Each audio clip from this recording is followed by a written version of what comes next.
maybe just some information at the beginning. So first of all, a very warm welcome to every one of you to today's webinar with the COREu and the MetCCUS projects. It's great to see many of you here, and thank you for joining us. My name is Katrin, and I'm responsible for communication, dissemination, exploitation in the So COREu is one of the largest CCS projects funded under Horizon Europe and started last year in January. And we are a very big consortium with 43 partners from 13 different countries. And with GERG, SINTEF, and the Bochum University, we are also sharing 3 common partners with MetCCUS, the other project that you will hear about later. So, as mentioned, what is COREu all about? Our main goal is to build a CCS network that connects different emitters with storage sites. We are also running a real-world demonstration in Greece, in Kavala, and at the same time, we are exploring additional routes in Poland, in Czech Republic, and in Ukraine. We are not only looking at the technical solutions, we're also paying close attention to the bigger picture, like environmental impacts, policy framework, social acceptance.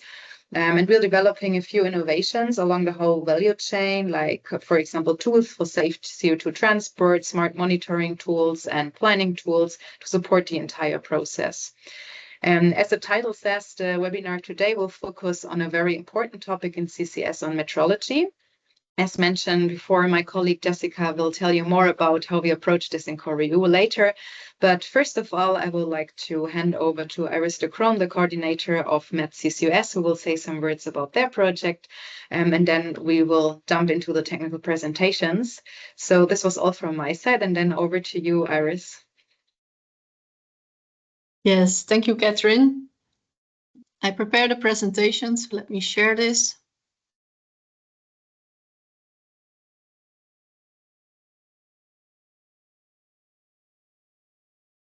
Like this. I hope you can see it. Yes, we can see it. So yes, also from my side, welcome this afternoon. It's a great opportunity for us to collaborate with COREu and present some of our first results that we obtained in the project. So as she said, I'm the coordinator of the MetCCUS project in full metrology support for carbon capture, utilization and storage. I will give a short introduction into the project and say a few words about our first achievements. So the MetCCUS project started 1st of October 2022. It will last for 3 years, so that means that we are in the last few months of the project and we're writing up and finalizing all our activities.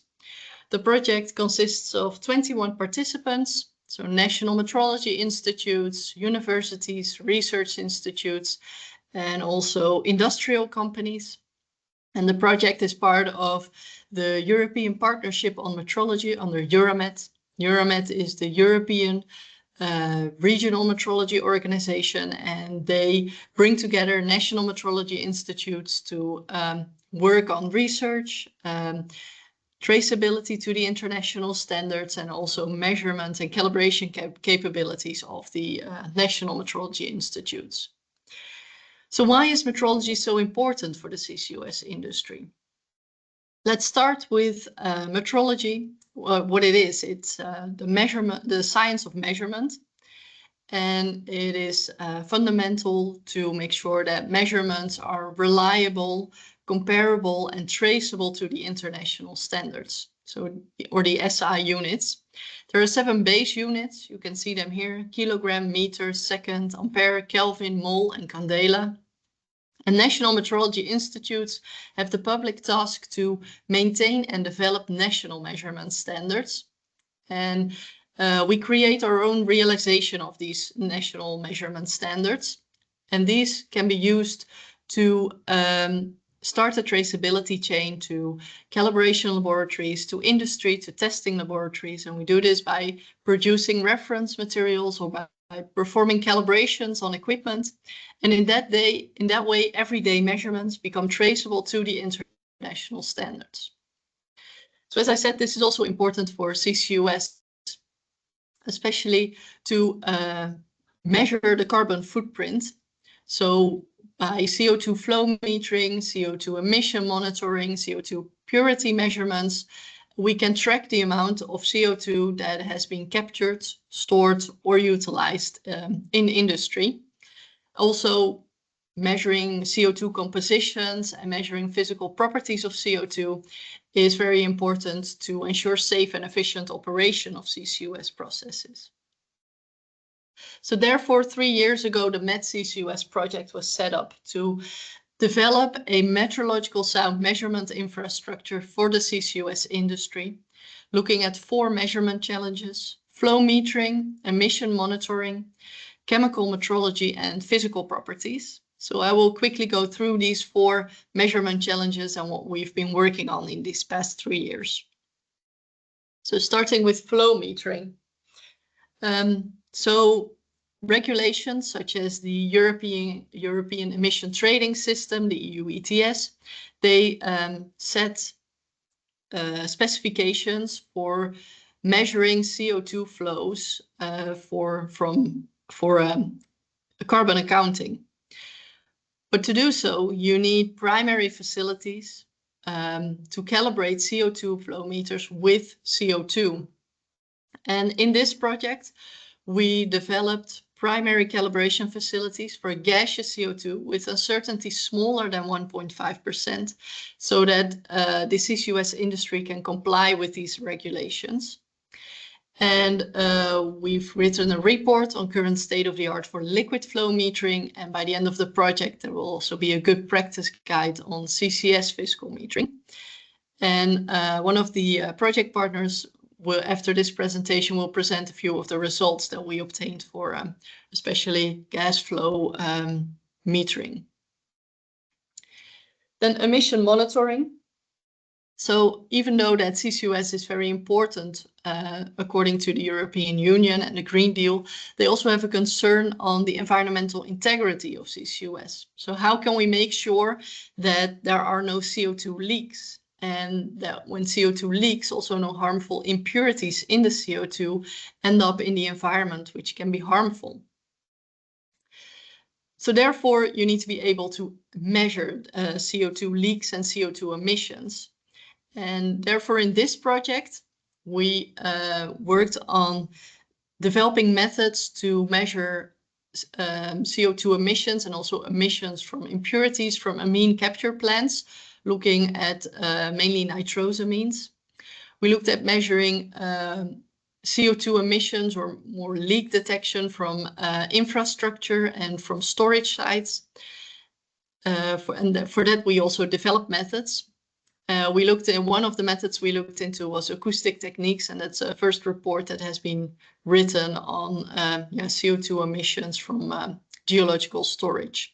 More reports will be following in the coming months when we close down the project. Then chemical metrology. Well, as you probably know, CO2 that has been captured in industry is never 100% pure. It will contain impurities, permanent gases, oxygen, nitrogen, but also reactive impurities, water, NOx, SOx, and storage sites, but also industries utilizing CO2. They set specifications for the composition and the purity of the CO2.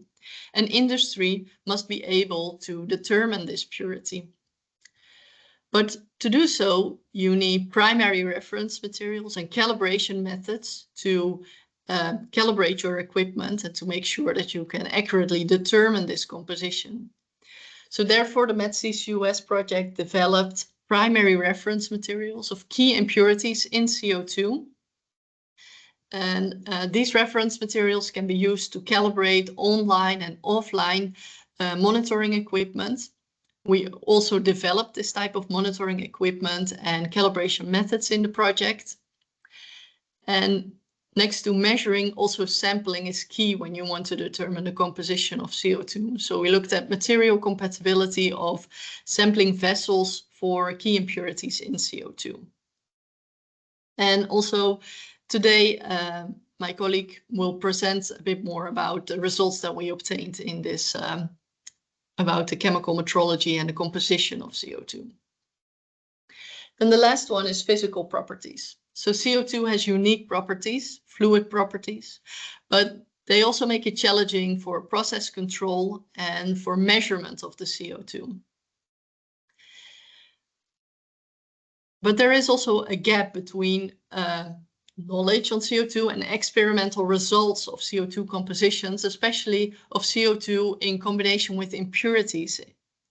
So therefore, the project participants, they set up experimental measurements to determine physical properties of CO2 in mixtures, looking at mixtures with amine or capture solvents, so amines, and CO2 mixtures with water. We also looked into equations of state models, which are relevant for CCUS processes. We found that especially the equations of state from the CG 2019 and the GERC 2008 are applicable for CCUS, depending a bit on which impurities you have in your CCUS or in your processes. And finally, we also looked at monitoring of CCUS infrastructure, so corrosion testing of pipeline materials, calibration methods for humidity in CO2, and online measuring equipment to monitor infrastructure. So by the end of this project, we've developed primary standards, primary calibration methods, and facilities, reference materials. And based on the results, we are currently writing good practice guides, literature reviews, peer-reviewed articles.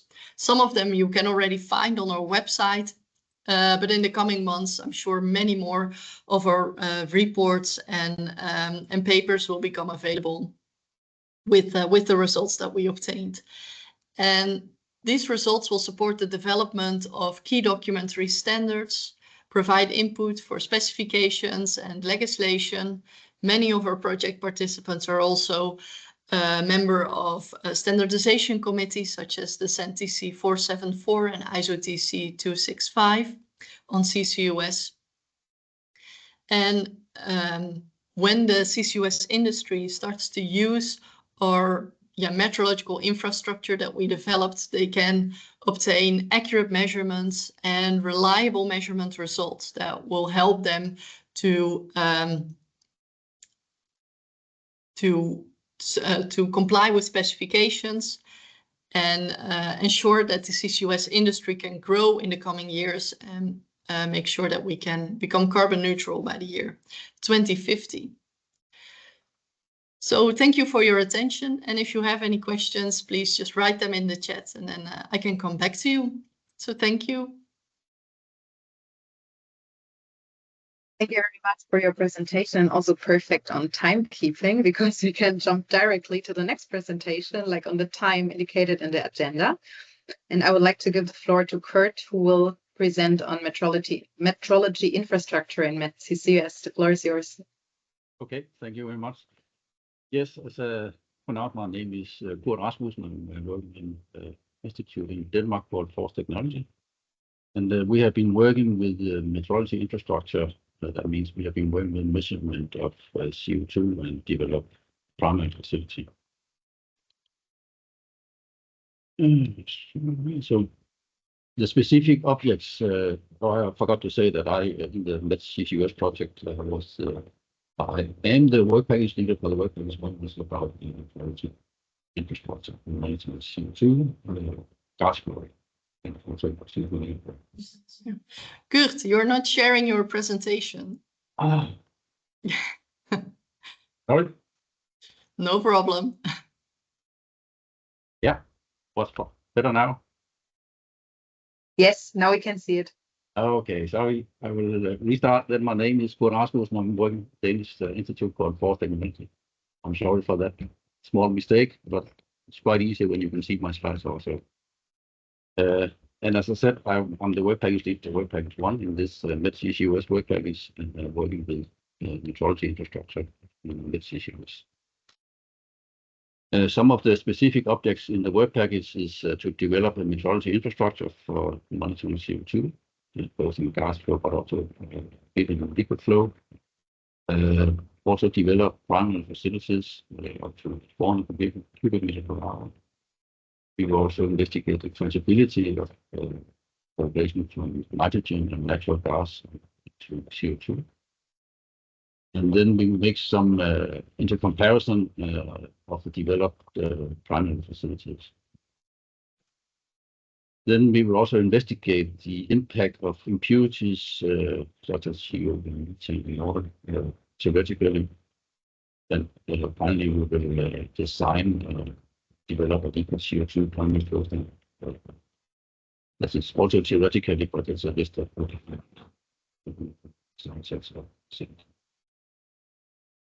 then we will investigate requirements of regulation for physical metering, and also, as Iris was saying, we will write a good practice guide.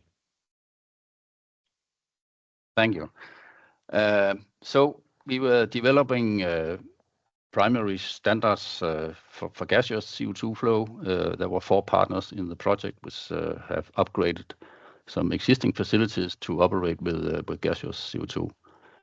There's a true primary facility for the intermediate scale. That's in our project below 50 cubic meters per hour and at atmospheric pressure. And then there are 2 primary facilities for the large scale flow. That's below 400 or up to 400 and up to 30 bar. And you can see some nice pictures of the existing facilities which we have reproposed and upgraded to measuring also on CO2.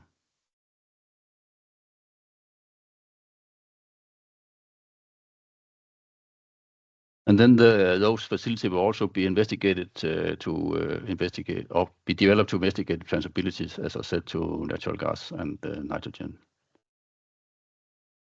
So let's jump directly into some of the results. We haven't finalized all the tests by now, so don't have all the results, but I have most of them. So for the large scale facilities, we have done some transferability on different meters, and one of them was a 4-inch turbine meter. It's a normal turbine meter which you buy for natural gas or whatever, but so we chose one of those, and we have tested it in 2 facilities, one against the natural gas and one against also nitrogen. So you can see the results for CO2 versus natural gas, and it's a quite good results that they are close to each other. And also the same is actually for CO2 versus natural gas and nitrogen. It's more or less also in the same level, as you can see. We tested the meters, all the meters for large scale at 20 bar and also at 30 bar.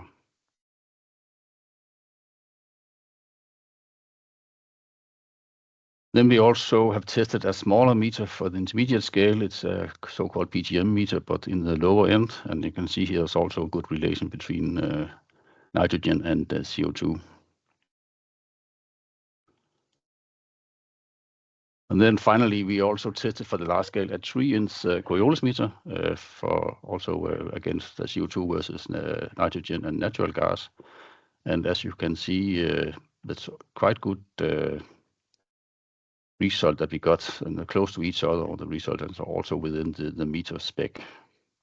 So all in all, the transferability is looking quite good regarding transferability to nitrogen and natural gas. Then we also made a comparison because we now developed these new facilities, and we made a comparison, and funny, it was also a 20 and 30 bar. We didn't want to risk and go higher than 30 bar because we will get closer to the with changing the phases. For this, this is for the 4-inch turbine meter, and it's also within each other. It is okay, it's good, but it's not the best. As you can see in the right corner down, you can see the EN value for this 4-inch turbine meter below 50 cubic meters per hour. It's quite high, which is not supposed to be. But we are investigating what is happening, and one of the thing was that the meter was brand new when we started up, and therefore the meter will be shifting a little bit in the first time when we are running the meter. We have tested the meter before and after, and also saw that there was a shift in the meter at the low end. So it could be some of the explanation for this, the quite high EN value at the low end. But all in all, I would say it's a good result we got. We did this. We have all the results is here in the same picture for the turbine meter, and as you can see, it's more or less within 0.5%, and within our uncertainty also. So it's quite good result. Then we also make the intercomparison of a 3-inch Coriolis meter, also 20 bar and 30 bar.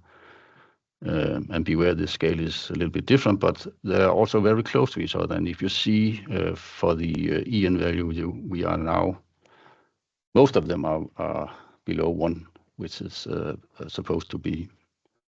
So you must say for the Coriolis meter, we got some very nice results.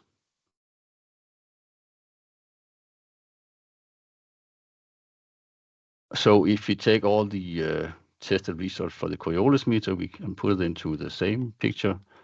We can see that we are within the manufacturer claim and also within the uncertainty. So yeah, I must say it's a fantastic result we got for that meter. We did also, or we are not finalized. We did also some more testing on the smaller meters, but those results are not finalized, and therefore I cannot publish any of them right now. Yeah, as also we will make a paper, as Iris also was telling, and it will be drafted, a paper for the large scale and immediate scale intercomparison, and also submitted to a peer review journal.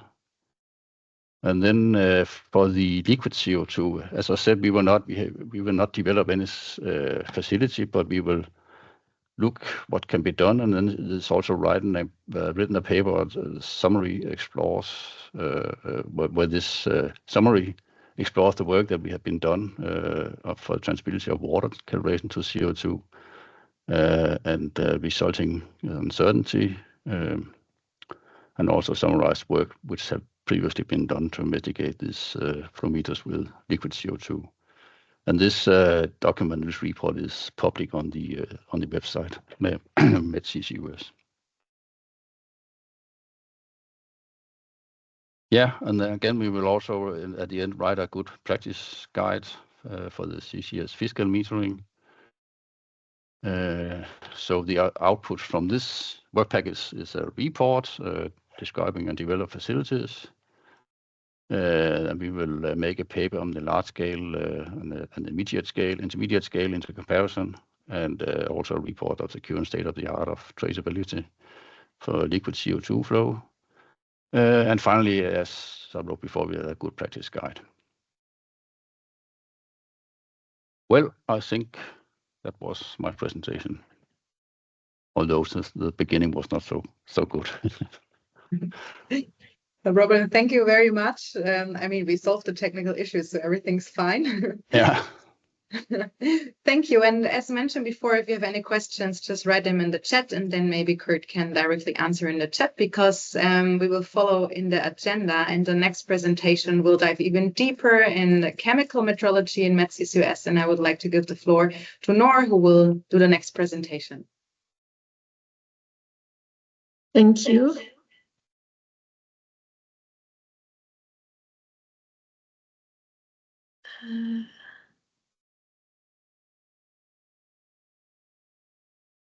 Do you see my slides? Yes, we see them in presentation mode. Okay, good afternoon, everyone. Thank you for the opportunity to present today. I'm Nor, scientist at VSL, and together with Iris, involved in the MetCCUS project as a work package lead. And today I will be talking and dive deeper in the chemical metrology part, including sampling and gas composition measurements.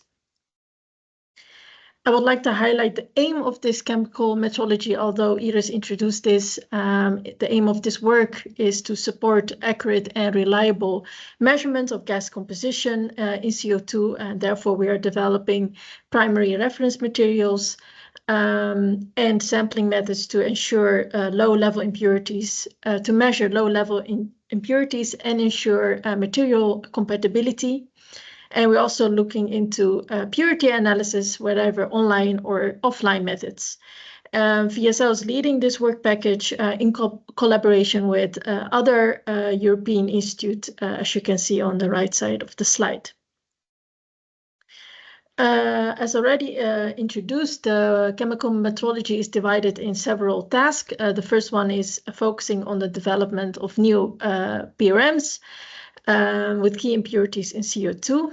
The second part is to focus on investigating sampling methods to determine the material compatibility of these key impurities. The third one is to develop and validate online methods for CO2 purity analysis. And as well, part of this task is to perform a comparison of commercial analyzers that are capable of performing measurements of the impurities in CO2. And the last part of this work package is to develop and validate offline gas analysis methods. I will start by showing an overview of the primary reference materials that we prepared within this project. As you can see in this slide, each participant has prepared different mixtures with specific impurities in CO2. We vary the impurities levels, the amount of fraction, and the cylinder type. For example, IPQ prepared a mixture of H2S of 10 ppm in CO2 with different cylinder types. A second mixture is SO2 of 20 ppm. On the right side, you can see the techniques that are used per institute. And in the range of 2 years, we have studied the stability of these mixtures. In the next slide, I'm showing the data from VSL. At VSL, we prepared 3 mixtures, water, NO2 of 1 ppm and 10 ppm, in CO2 and SO2 of 20 ppm. And here you can see the graph of 2 mixtures of our SO2 in CO2. And the dark blue dot is the gravimetrical value. And during the range of 2 years, we measured the cylinders with NDR. And we studied the stability over these points. And as you can see that both mixtures show stable conditions within the given uncertainty. Moving on to the next part is the material compatibility work. Here I want to highlight the work from Rice. Rice performed an experiment for at least 5 impurities in various sampling packs. As you can see, just show my pointer. As you can see, they found 4 sampling packs that are suitable for the CCUS industry. And what they did is that they compared these sampling packs with various impurities, and they checked the stability within a range of 2 months. For example, here on the right side, you see a graph of methanol, and methanol showed a decrease in response with time when stored in Calibond bag, Altaf, and True Blue, where better conditions or results were found when the methanol was stored in a multi-foil bag from Restec. Showing a slight decrease in the beginning, but however kept being stable in the remaining days. And all the work and the results are compiled in a material compatibility table. And in this way, it can help the industry to select a suitable material as a sampling bag, giving the impurity. You can see here that one bag that performed clearly better than the other options is the Restec multi-foil bag. It found suitable for methanol, acetaldehyde, ethanol, acetone, but not for benzene. And hydrogen sulfide was also investigated only with the Kali 5 bond bag. If you would like to know the work in more detail, you can find the report that's being published on the MetCCUS website. We also publish a good practice guide for CO2 sampling. It will, in this way, it will support the industry and the lab for on-site and off-site CO2 sampling procedures. It highlights the importance of using materials that are compatible with CO2 and its impurity. The good practice guide covers suitable sampling materials such as the bags, sorbent tubes, and cylinders. And it also includes step-by-step procedures. So if you would like to read it, it's also published on the website. Then I would like to move on to online CO2 monitoring methods. In this task, we focus on new analytical methods for online CO2 purity measurements, either directly in the CO2 gas or released in the gas phase from various processes.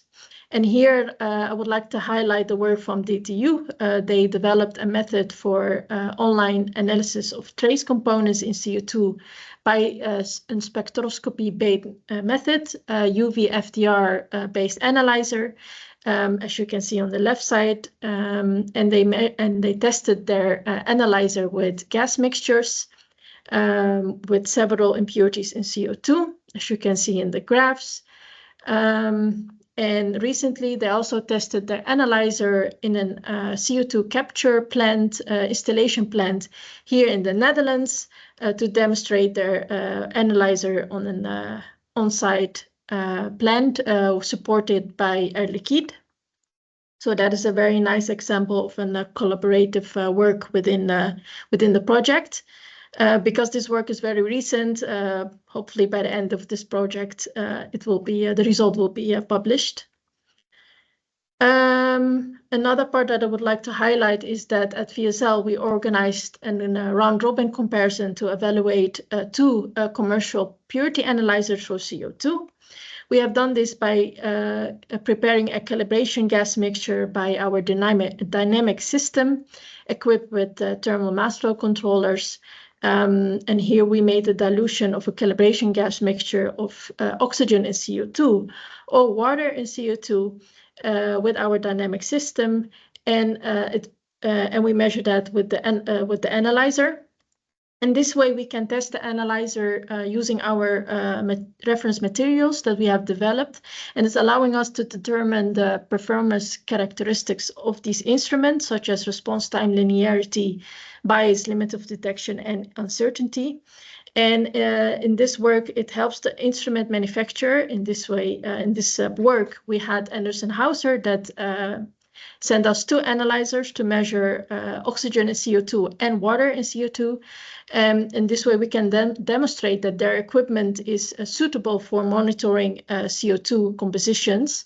And also based on our result, they can also improve their technology for CO2 composition monitoring and the applications for the CCUS industry. So that is very nice collaborative work that we performed.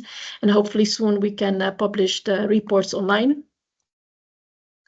The last part that I would like to highlight is the work that we have done as part of the offline analytical methods.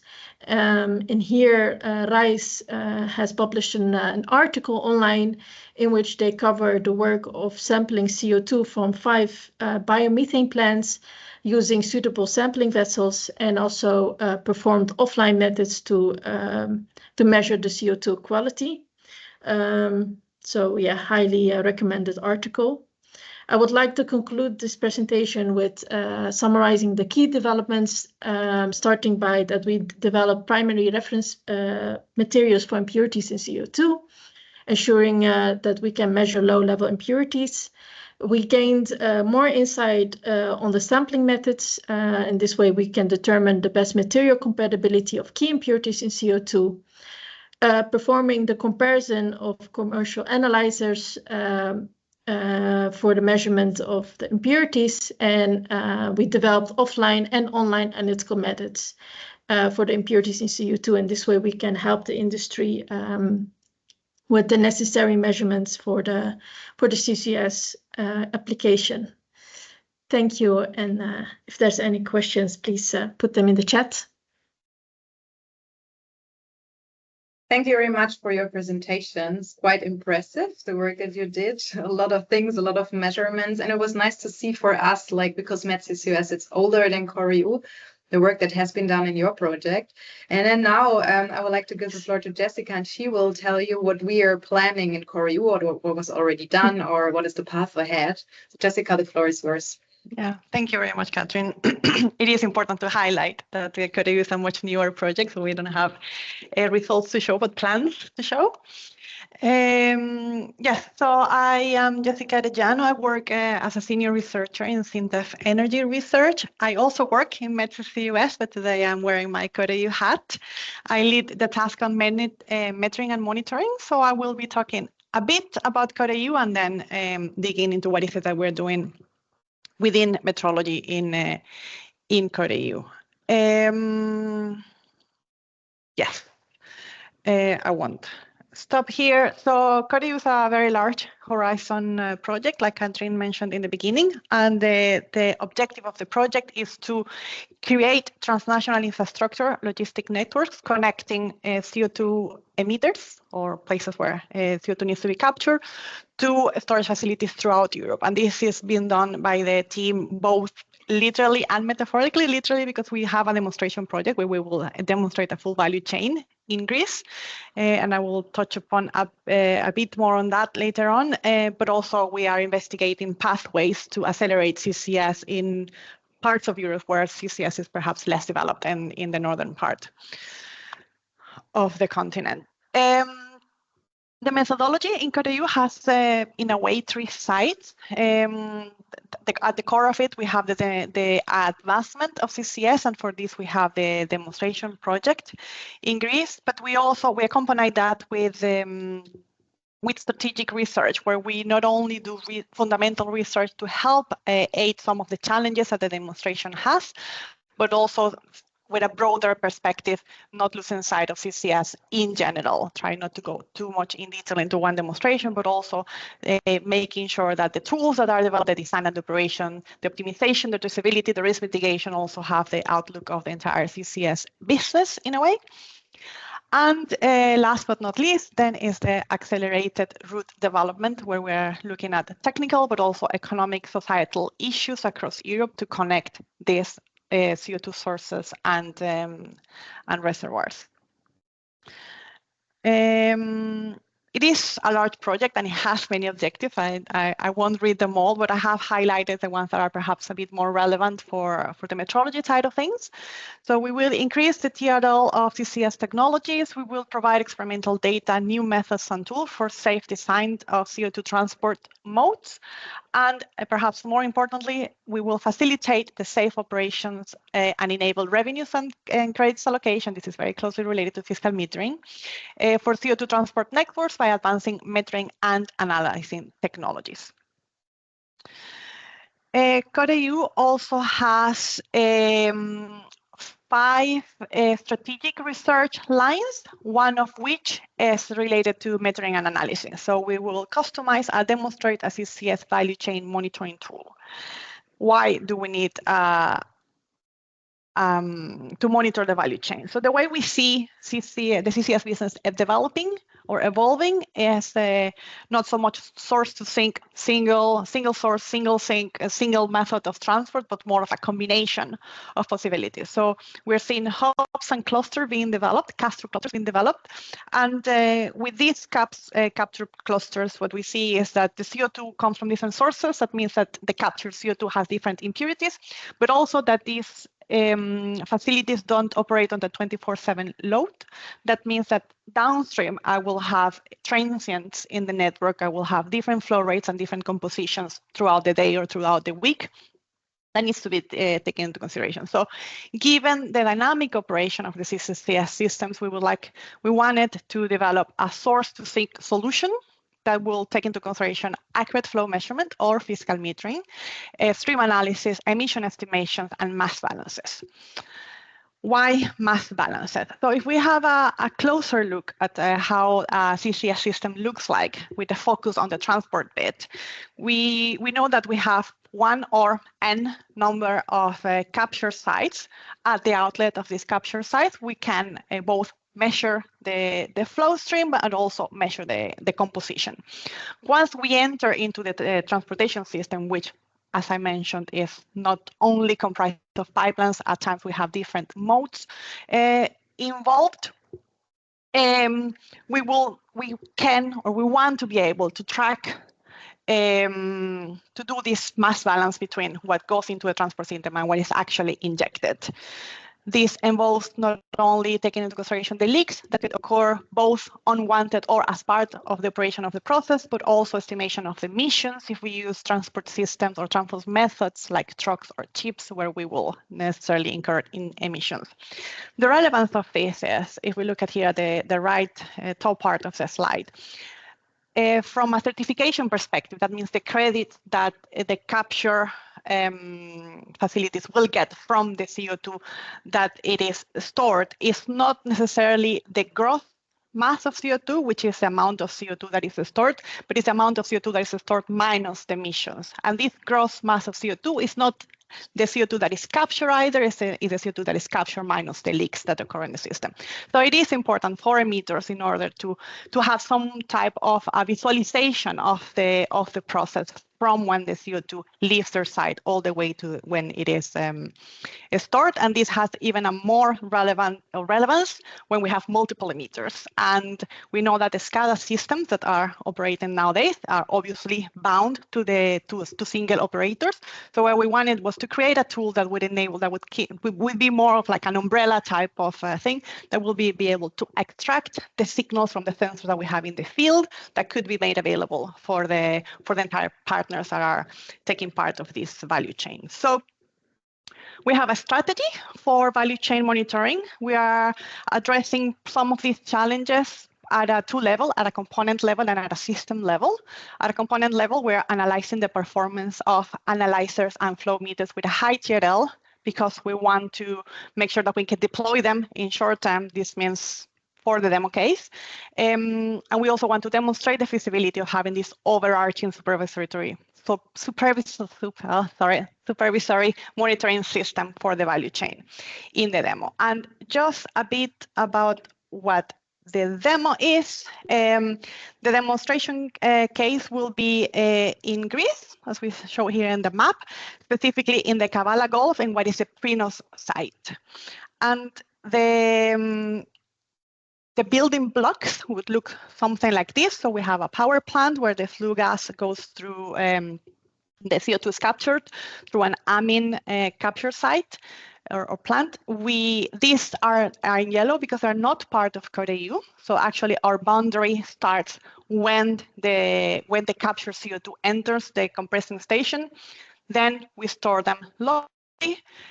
Before transporting the cylinders that are also built as a technology being developed in COREu, we transport them in trucks all the way to the storage site. And some of the signals that we will be gathering in this monitoring tool will be the composition at the outlet of the compressing plant, the quality of the air before and during injection, pressure, temperature, and weight of the cylinders to know how much CO2 we are transporting, and once we reach the injection site, still to be defined by the demo case, but we are expecting to have flow rate and analysis composition as well. And just to wrap it up, at the end of COREu, we would expect to have increased TRL of measuring and analyzing technologies, a customized monitoring tool for source-to-sink monitoring, and demonstrated feasibility of an overarching supervisory flow and composition monitoring system for the entire value chain of the demo in COREu. So thank you very much. Thank you, Jessica, for your questions? insights. And yes, I think now that was it on the projects, on the work in metrology that was done or is done in MetCCUS and what we plan in COREu. And now we would like to use the last 10 or 15 minutes to explain a bit more like on the communication, dissemination, exploitation we are doing in the projects. I will start with COREu, focus more on the communication, dissemination stuff. So I think, of course, we are doing general things that you might know from other projects, like the normal things like communicating on social media. I will not report on this because you know that already. But we are planning also a mix of different formats, like different types of webinars, like this one, like site visits and events targeting stakeholders. And we are also actively collaborating with other projects and networks and initiatives to increase the outreach and to use synergies and to avoid double work. and have a bigger audience. So also, if you're here today and you're like, I would like to collaborate with this interesting project, then just reach out. We are happy about this. And I think among all other things, there are 3 things that make COREu unique in terms of communication and dissemination. And I would like to explain a bit more on those. So we're developing platforms. The first one is called COREu for Learn. You will find this on the COREu website.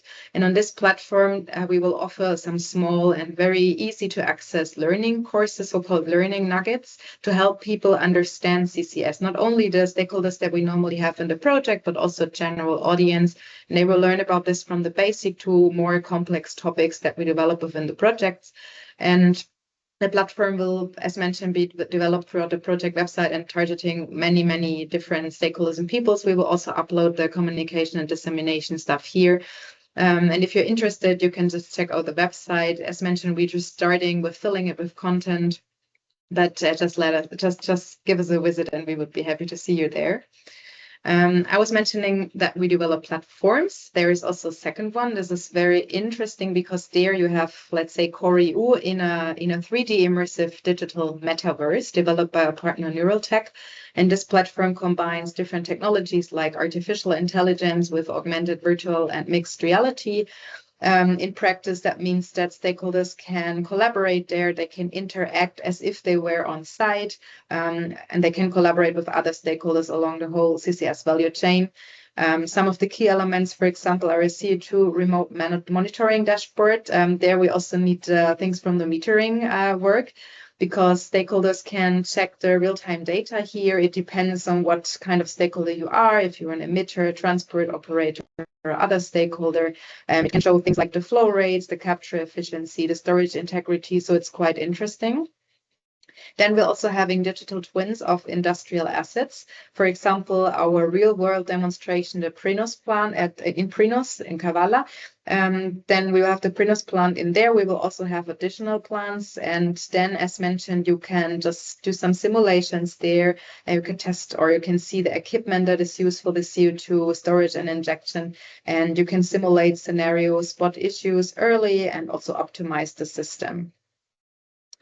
Then we also have a mixed reality app for CCS safety, and this is a tool that can be used with smart glasses or with tablets, and it provides real-time safety instruction, can be used for remote expert support, and it's a great training tool as well.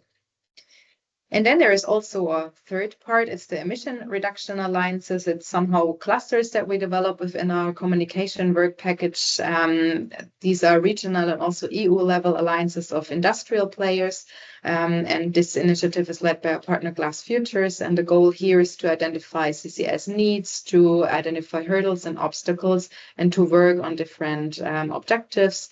And in the future, each region of COREu will have a local area leader. There will also be activities on the EU level.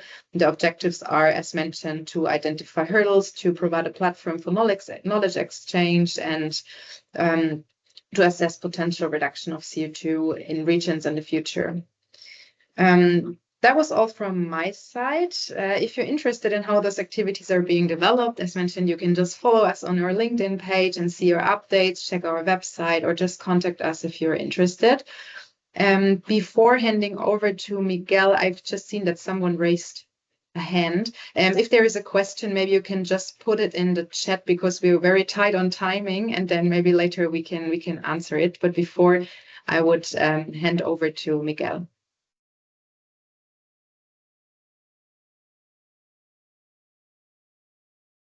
Thank you, Catherine, and thanks to all the other speakers. So to wrap up a little bit, I would like to say a few words about exploitation, and more specifically the exploitation potential of MetCCUS, because we are about to finalize September this year. So in order to understand the importance of exploitation, I think it's also critical to know the value of the project. And we can say in a couple of sentences that the value of MetCCUS relies on it being the first metrology for CCUS project to solve these key metrology challenges for CCUS identified by the industry. And MetCCUS developed several tools and results in the forms of primary standards, methods, good practice guides, etc., as mentioned already by the other technical work package leaders, which are essential to successfully grow a CCUS industry in Europe. And then looking more into the details of MetCCUS, on the left-hand side of the slide, you can see, you can have an overview of the most relevant findings or results of MetCCUS. For example, the state-of-the-art of traceable liquid CO2 flow measurement measured by COREu, but also on the compatibility of vessels for CO2 sampling, as mentioned by Noor, or good practice guides for CCS physical metering, for sampling of CO2, the development of new primary reference materials for gas composition for CCUS, measurements of thermophysical properties of CO2 mixtures as well, which is an important aspect of MetCCUS. So we have many interesting results here. As you can see, this is not exhaustive. There are several others.